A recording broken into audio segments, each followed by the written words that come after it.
Yes, you heard it right. पीडीएनपीड ने अपना रिजल्ट डिक्लेयर कर दिया है। आपने टाइटल और थंबनेल सही पढ़ा है। So hey guys, welcome back to my channel. You are watching it's Shreyanshu और आई एम श्रेयांशु पांडे। देखो, बात ये है कि आंसर की जो है वो ऑफिशियली पीडीएनपीड की वेबसाइट पे रिलीज हो चुकी है। So now it's your time to calculate your marks. और आपको इसमें प्रॉब्लम ना हो इसलिए मैं सारी की सारी आंसर की सेट वाइज अपने स्क्रीन पे रन करा देता हूँ। आप पॉज कर करके एक एक सीट जो है वो देख सकते हो और फिर अपने मार्क्स को कैलकुलेट कर लो। क्यों? क्योंकि हम इसी वीडियो में बात करने वाले हैं आपकी एक्सपेक्टेड कट ऑफ की। देखो, हम हवा में बातें नहीं करेंगे कि रिजल्ट डिक्लेयर हो गया और तुरंत ही कुछ ना कुछ अपने मन से कट ऑफ आपके लिए ले करके आए। I take time, I analyse, और हमारी एनालिसिस का एक वे है। इससे पहले एक और इन्फॉर्मेशन है जो मुझे आपको देनी है, क्योंकि आपने स्क्रीन पे आंसर कीज देख ली है और अगर आपको ऐसा लगता है कि आपने ओएमआर फिलिंग में, मतलब एग्ज़ाम के टाइम पे जब आपने अपना ओएमआर फिल किया, आपने जो आंसर मार्क किया है वो आंसर करेक्ट है, जबकि आंसर की में जो आंसर्स दिए गए हैं वो आपको इनकरेक्ट लगता है। अगर आपके पास आपकी करेक्ट आंसर होने का प्रूफ है, आपके पास एविडेंस है, तो आप क्या कर सकते हो? आप अपने आंसर को चैलेंज कर सकते हो। और उसके लिए आपके पास क्या क्या रिक्वायरमेंट होनी चाहिए और उसके लिए आपको करना क्या है, वो मैं आपको आगे बताने जा रहा हूँ। तो ध्यान से सुन लो। आपके पास होना चाहिए प्रूफ, लाइक बुक का कोई ऐसा पैराग्राफ या फिर आपका खुद का नोट्स जो वैलिड हो और वो आपके आंसर को जस्टिफाई कर रहा हो बिना किसी ऑब्जेक्शन के। तो आप कर सकते हो अपना answer challenge. And yes, for that you need to pay an amount of 200 rupees per challenge, और I can say per question challenge. So next question will be how and what is the procedure. So let me break it down for you. Answer की challenge करने के लिए कुछ steps follow करने पड़ेंगे जो कि आपको मेरे स्क्रीन पे दिख जाएंगे, ठीक है ना? तो चलो मैं थोड़ा साइड हो जाता हूँ ताकि आपको स्क्रीन पे वो स्टेप्स मैं शो कर सकूँ। चलो, तो आपको क्या करना है? सबसे पहला स्टेप है go to the official pduniped.nic.in की वेबसाइट, जो कि कॉलेज की ऑफिशियल वेबसाइट है। वहाँ आपको चले जाना है। आपको नोटिस सेक्शन में दिख जाएगा एक ऑप्शन, क्या? आंसर की फॉर CET 2026। जैसे आप उस पर क्लिक करते हो, आपको नीचे देखने को मिलेगा जो कि आपका होगा थर्ड स्टेप, जहाँ पे आपको क्लिक करना होगा प्रोसीड टू आंसर की चैलेंज फॉर्म। वहाँ पे आपको जा रहा है और आपको क्या क्या रिक्वायरमेंट्स हैं, क्या क्या चीज़ें फिल करनी है, चलो उस पर बात कर लेता हूँ। तो सबसे पहले आपको क्या फिल करना है? आपका रोल नंबर। उसके बाद आपको फिल करना है आपका कैंडिडेट नेम। आपको नंबर ऑफ क्वेश्चन चैलेंज्ड, मतलब कि आप एक क्वेश्चन चैलेंज करना चाहते हो, 2, 3, 4, वट एवर नंबर जो कि आपको लगता है कि आपने सही फिल किया ओएमआर में, मगर वो आंसर की में रॉन्ग है, ठीक है ना? और उसका एक जो अमाउंट होगा जो ऑटोमेटिकली कैलकुलेट करके आपके पास मिल जाएगा नीचे। वहाँ पे आपको उसको फिल करने की ज़रूरत नहीं है, आपको जस्ट उसको पे करने की ज़रूरत है। तो आपको क्या करना है? आपको अमाउंट पे करके आपका ट्रांजिशन नंबर जो है वो लगा देना है और आपको अपना क्वेश्चन पेपर सेट भी वहाँ पे बताना होगा। अब उसके बाद आपको नीचे पीडीएफ अपलोड करनी है। पीडीएफ में क्या क्या होगा वो मैं आपको बता देता हूँ। पीडीएफ में क्या होना चाहिए? पीडीएफ आप खुद क्रिएट करोगे तो पीडीएफ में होना चाहिए आपका क्वेश्चन जिसको आप चैलेंज कर रहे हो, रीज़न क्यों चैलेंज कर रहे हो, वैलिड पॉइंट जो कि जस्टिफाई करता हो आपका रीज़न ऑफ चैलेंज, और आपको उसके नीचे रिमार्क आएगा जहाँ पे आपको अपने आंसर को बताना है, ठीक है ना? मतलब वर्बली आपको बताना है। और पीडीएफ में आपके पास जस्टिफिकेशन होना चाहिए, प्रूफ होना चाहिए। उसके बाद आपको कैप्चर कोड जो है वो नीचे फिल करना होगा and then you have to submit the form, ठीक है ना?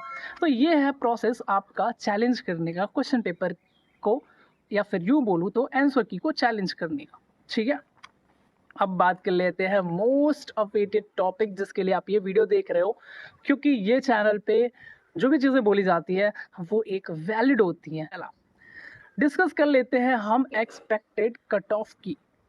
क्या होने वाला है सीटी का कट ऑफ? और मैंने आपको बोला था कि मैं थोड़ा सा वेट किया हूँ तब जाके कट ऑफ लेके आया हूँ। तो यहाँ पे क्या हमने फॉलो किया है, तो सबसे पहला है अटेम्प्टिंग द क्वेश्चन पेपर। तो सबसे पहले मैंने खुद ये क्वेश्चन पेपर अटेम्प्ट किया। मैंने इसमें देखा गेस वर्क कितना हो सकता है, मैंने देखा है मिस इन्फॉर्मेशन क्या है, कितनी है, और मैंने देखा है कि क्वेश्चंस जो हैं आप कितना इंस्टिंक्टली आप फॉलो कर सकते हो या फिर नहीं कर सकते हो। मतलब मेरा इंस्टिंक्ट, मेरा जो गट इंस्टिंक्ट रहा उस पे मैं गया हूँ, ठीक है ना। अब इन सब चीज़ों को कैलकुलेट कर करके क्या चीज़ें सामने आई हैं वो मैं आपको इस वीडियो में बताने जा रहा हूँ, ठीक है। तो ध्यान से सुन लो। मेरी एक्सपेक्टेड कट ऑफ निकल के आई है, वो है आपके 43 मार्क्स। मे बी वो 40 टू 43 में ले सकता हूँ, एक बेसिक रेंज, ठीक है ना। अब आप सोच रहे होगे क्या 43 मार्क्स पे आपको बीपीटी मिल जाएगा, आपको बीओटी मिल जाएगा या बीपीओ मिल जाएगा? नो, नॉट लाइक दैट, ठीक है। ये 40 टू 43 जो मार्क्स हैं वो मार्क्स हैं जहाँ पे आप बहुत ही प्यारे तरीके से सेफ हो कि आपको मॉपअप तक कहीं ना कहीं कोई ना कोई सीट मिल जाएगी। अगर आप चाहते हो कि आपका ये ईयर ड्रॉप ना हो तो आप काउंसलिंग अटेंड कर सकते हो if you are 43 above age per my guess instinct. अब मैं आपको बताता हूँ कि कैटेगरी वाइज, ओपन कैटेगरी या फिर ओबीसी, एससी, एसटी, इन सब के लिए जो क्लियरिंग पॉइंट होगा for the highest courses, BPT, BOT, BPO, ठीक है ना। बस मैं ये 3 कोर्सेज़ की बात कर रहा हूँ बिकॉज द डिमांडिंग कोर्सेज़ हैं, ठीक है ना। और बाकी की क्यों नहीं बात कर रहा हूँ वो मैं आपको आगे इस वीडियो में बताने वाला हूँ, ठीक है। तो जो ये डिमांडिंग कोर्सेज़ हैं उनके लिए कट ऑफ क्या होने वाली है फॉर जनरल कैटेगरी। तो जनरल कैटेगरी के लिए जो कट ऑफ होने वाली है ये 65 टू 70 आने वाली है, माइंड कर लो, ठीक है ना। आपका 70 टू 65 टू 70 है, इसमें आप सेफ हो। अगर आप इससे ऊपर हो तो आप क्लियरली आपको कोई ना कोई कॉलेज मिल जाएगा, ठीक है ना। 65 टू 70 यू आर सेफ कि आपको मॉपअप तक कहीं ना कहीं बीपीटी मिल जाने वाली है, ये बीओटी मिल जाने वाली है, बीपीओ मिल जाने वाला है। अब बात कर लेते हैं ओबीसी और ईडब्ल्यूएस कैटेगरीज के लिए। ओबीसी और ईडब्ल्यूएस कैटेगरी के लिए 60 plus is good and safe. For SC ST categories 50 to 55 is safest score, ठीक है।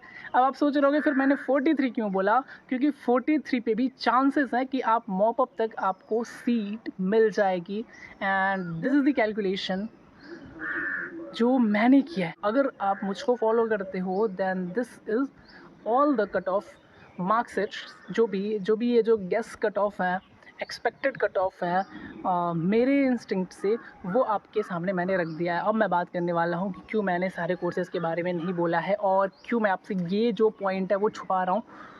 उसका एक रीज़न है, उसका रीज़न है काउंसलिंग राउंड।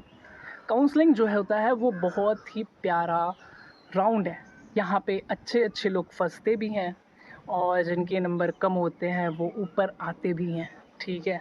तो प्रोसेस में बहुत गलतियाँ करते भी हैं लोग और वो बाहर जाते भी हैं।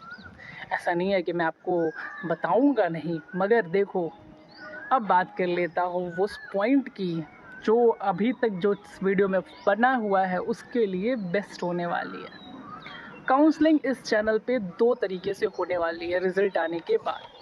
पहली काउंसलिंग जो होगी वो होगी free of cost, which will be on my channel, जहाँ पे मैं ओपनली सबके लिए बताऊंगा, जिसकी भी जो भी प्रॉब्लम होगी उसको डिस्कस किया जाएगा। लेकिन वो कब डिस्कस होगा, जब आपकी गलतियाँ हो जाएंगी। क्यों? क्योंकि आप कमेंट आओगे, अपना डाउट तब पूछोगे जब आपसे गलतियाँ होंगी और मैं उसके बाद आपको सजेस्ट कर पाऊँगा कि हाँ यार ऐसा कर सकते हैं, वैसा कर सकते हैं।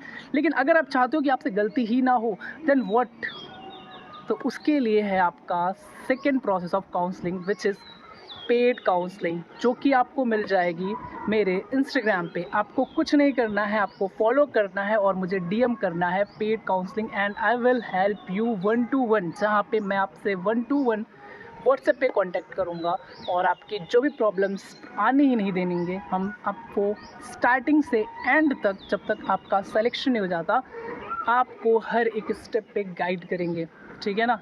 I have also experience of 2 years for the counselling process, तो यू कैन ट्रस्ट मी। चलो तो अब आप बताओ कि आपके मार्क्स कितने हैं और आप एक्सपेक्टेड कोर्स और कॉलेजेस क्या है, कमेंट सेक्शन में मुझे बताओ। ठीक है, चलो टेक केयर, गुड बाय।